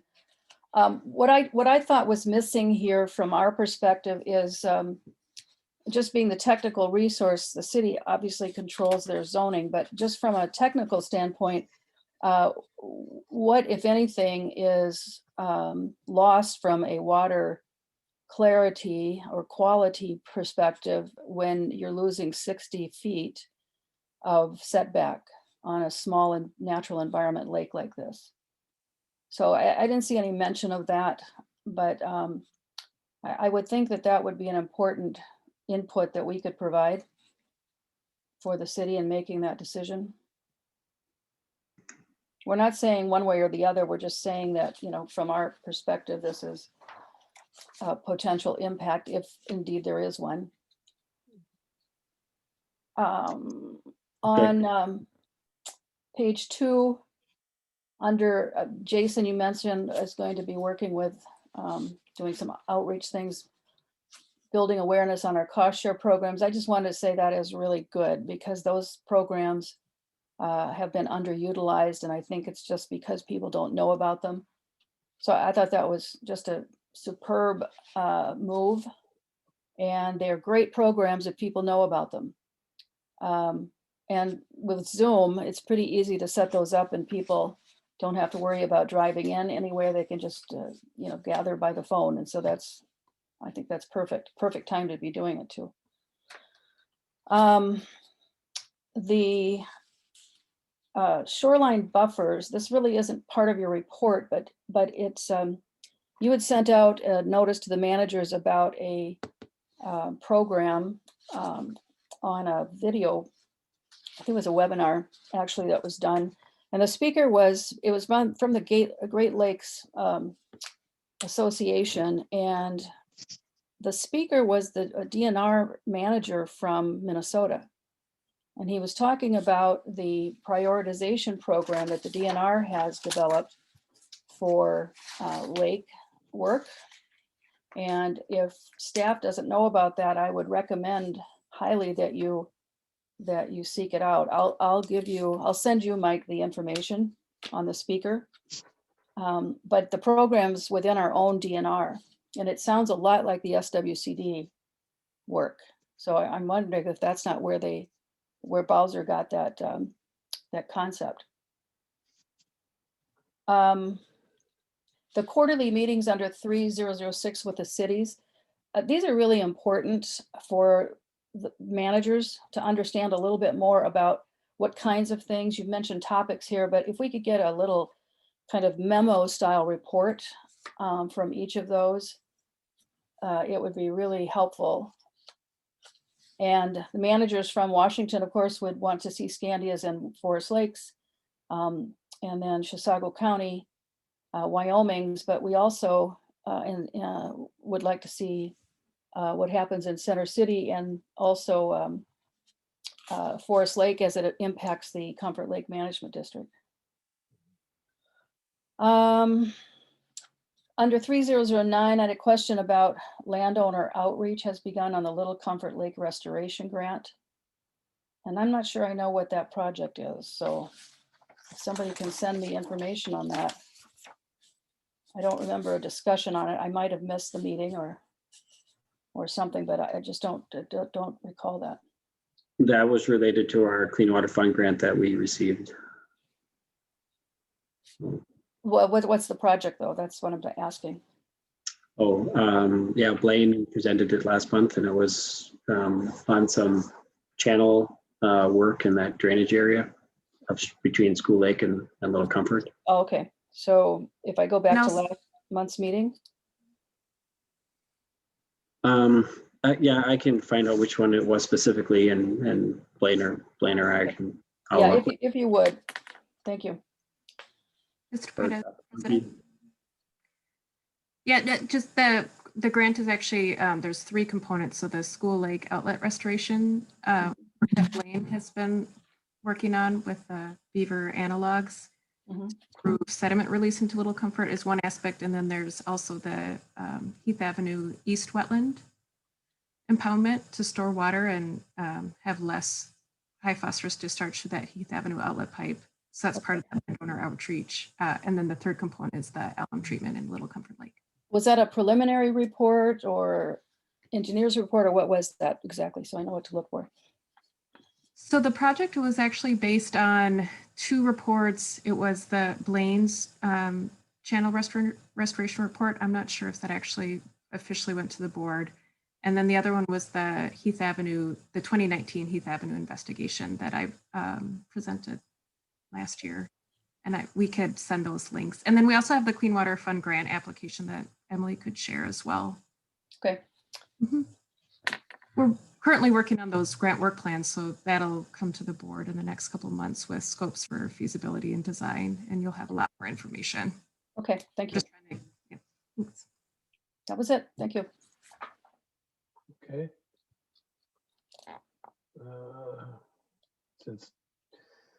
Since Chuck's not here, I'm trying to take some board action notes, so it's trying to keep up.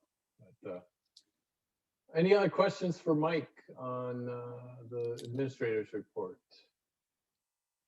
You know, I did attend that presentation that Jackie was talking about, and I'm blanking on it right now, but something about that presentation bugged me, and I didn't really care for the approach that the person who presented it took. And I'm gonna have to go back and review it. I think what I'll do is just watch it again and see if I can't make some notes for myself and come back on the March 11th meeting, or maybe the March 25th meeting, and discuss what didn't seem quite right about the approach that they were taking. And it just seemed a little bit counter to some of the things that we would be looking for. So I like the presentation, but I just have this nagging feeling in the back of my head that I objected to something, and I don't remember what it was. So I don't see my notes here. Yeah, that would be good. It's subjective. It's very subjective. Yeah, I think maybe that was part of it too. The way they were picking projects seemed Yeah. a little soft to me. Yeah. They didn't have quite as much data as we did, and they were much more where there was opportunity. It was almost like it was the opportunistic approach. Where we have a willing landowner, will go in and do something, even if it's not the right thing to do, or Mhm. even if it's not the best thing to do. But I'll try to remind myself of what it was. So. Yeah. All right. You are. All right, Mr. President and managers, actually might want to just give an update on the Clean Water Fund grant projects. Those are big projects we have ongoing. And recall the district received 2 that were the fiscal year 20 grants. That was that Tex Forfeit Wetland Restoration and the County Road 50 Iron Enhancement Filter in GD6. So as we've been noting in the engineer's report, Tex Forfeit is of course on hold while we wait till the land ownership resolves itself. But in the meantime, as Mike had mentioned, Blaine and Mike have been working a lot on moving forward with a site for the County Road 50 Iron Enhanced Sand Filter. So Kyle's been involved working with Mike and Blaine on that, and hopefully that will gear up soon. And then in terms of our fiscal year 21 grants, so Emily is kind of wrangling all of us to get the work plans submitted to Bowser. So like I mentioned, that's that Little Comfort implementation grant with those 3 components, and then also the Bone Lake Northeast Wetland Restoration.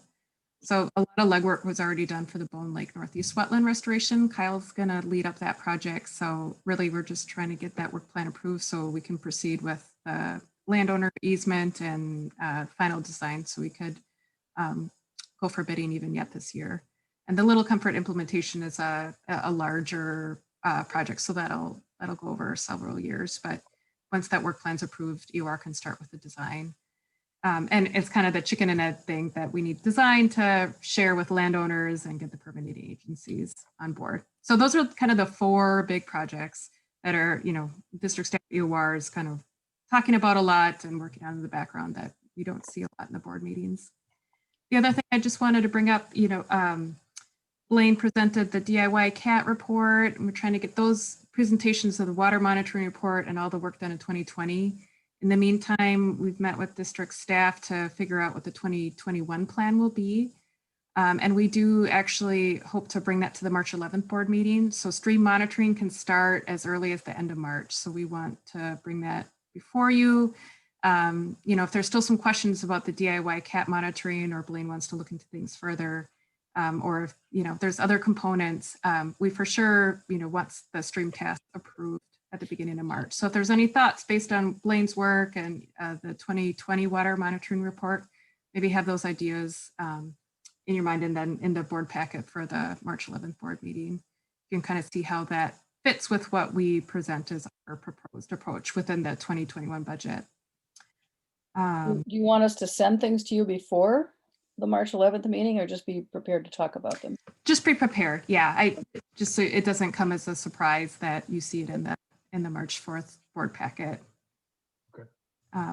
I know I haven't received any comments. I'm still welcoming comments on the 2020 water monitoring report. The Met Council data isn't finalized for the lakes, and part of the incentive to have EOR and district staff work on that is that we can continually add to it, have it be more of a living document. So if there's additional components we want to add this year that we didn't add in the 2019 version, it's kind of a report that can be continually improved.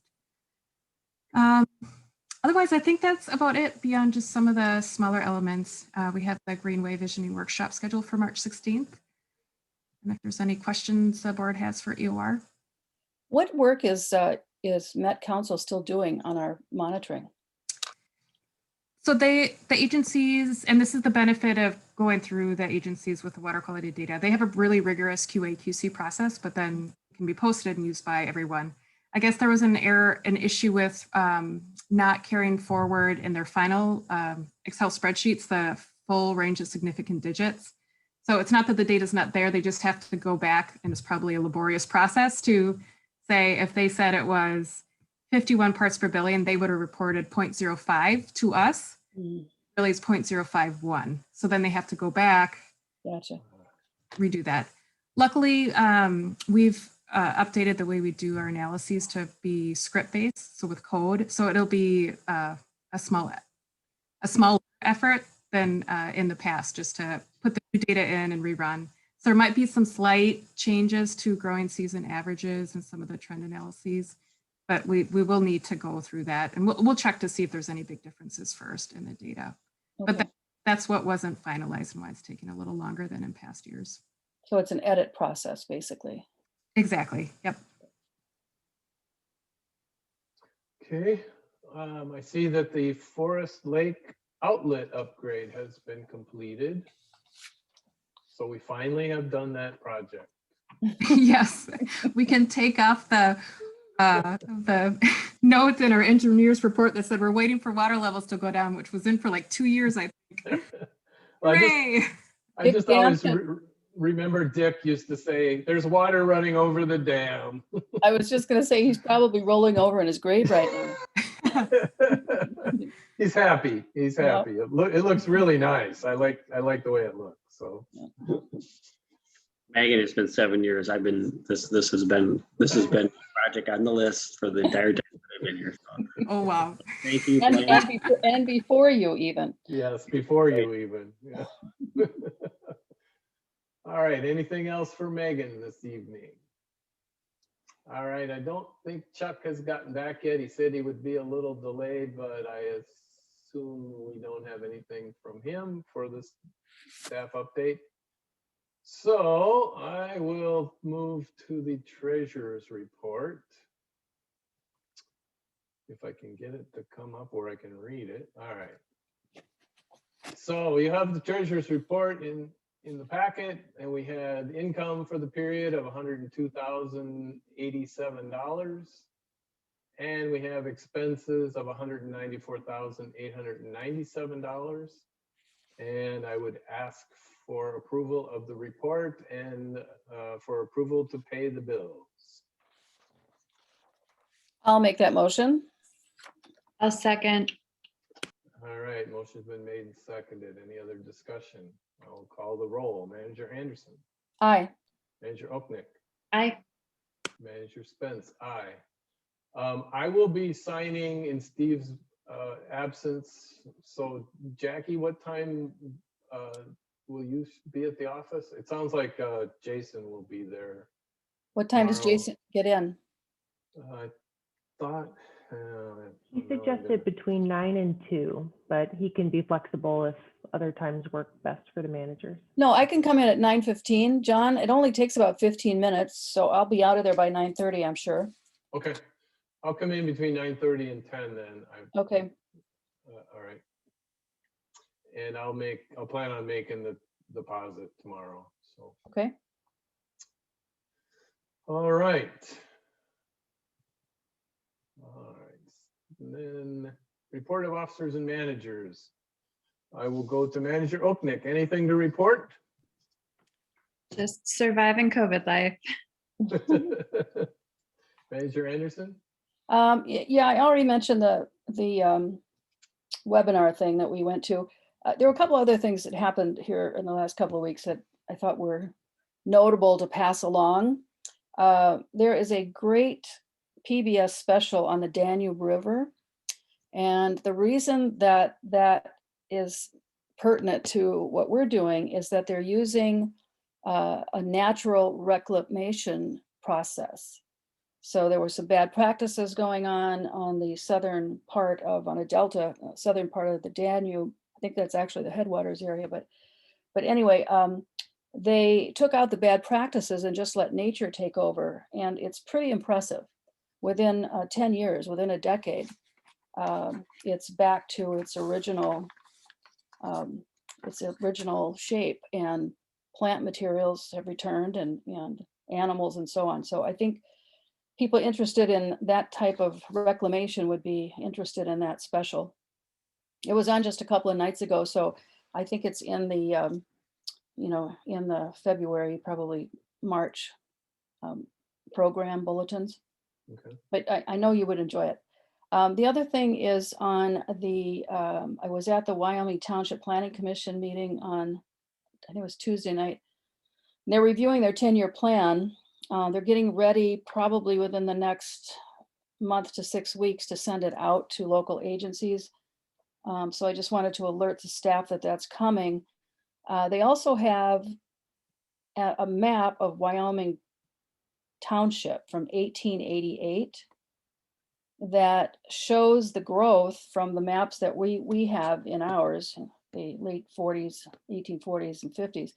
But the interesting thing is that the Sunrise River that runs through Chisago County and the very tip of Washington is actually called the South Branch of the Sunrise River.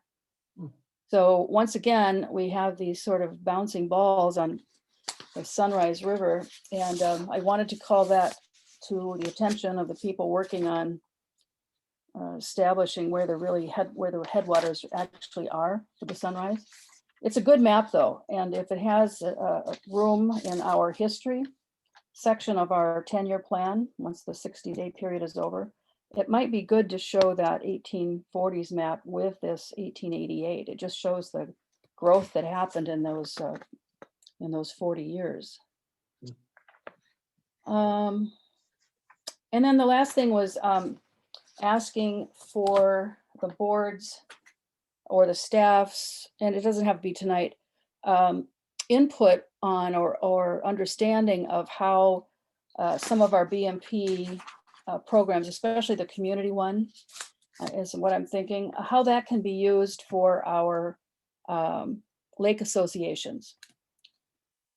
I've rejoined the board of the Comfort Lake Association, and at the last meeting, they were discussing the AIS program that is being run through the association and its success. DNR has granted them the authority to do 15 acres of treatment this coming year.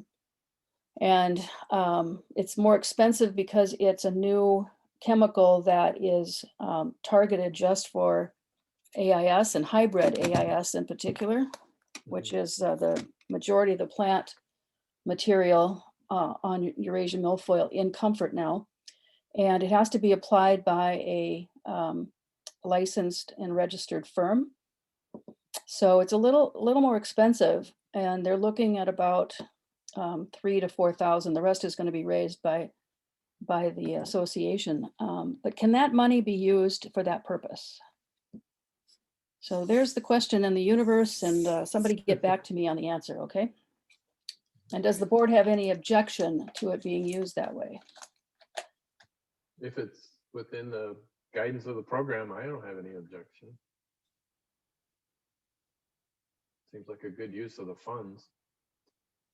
Other lake associations may want to take advantage of it as well if it's there. So Well, that's what I was thinking, make it available to all of them, Bone Lake Bone and or Forest Lake. Yeah. So So that's probably a Mike legal question as well for Chuck. Sure. Yeah, Mike and staff, check it out and let Jackie know or let the board know on a future meeting. Okay, anything else, Jackie? No, thank you. All right, I don't think I had anything that I can remember. All right, so we've reached the administrator performance review item in the agenda, and I assume, Mike, you would like us to convene into closed session for that discussion? Mr. President, managers, yes, please. All right. So. We want to review the summary oh. of board direction first. Oh, yes, I'm sorry, I skipped over 11. Yes, so I have 4 items that I noted. One item is to clarify the cost basis for the contract with ISG, the percentage cost basis.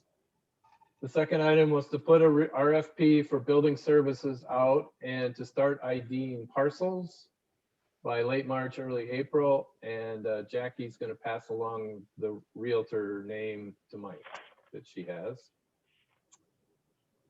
The third one is the Little Comfort Lake restoration material. If someone could forward that material on to Jackie so she could take a look at it. And the fourth one is the one that just was discussed, board and staff input on the community grant program that we have, and to see if that's available to lake associations to use for these AIS programs. Any others that anyone had a note of that I missed?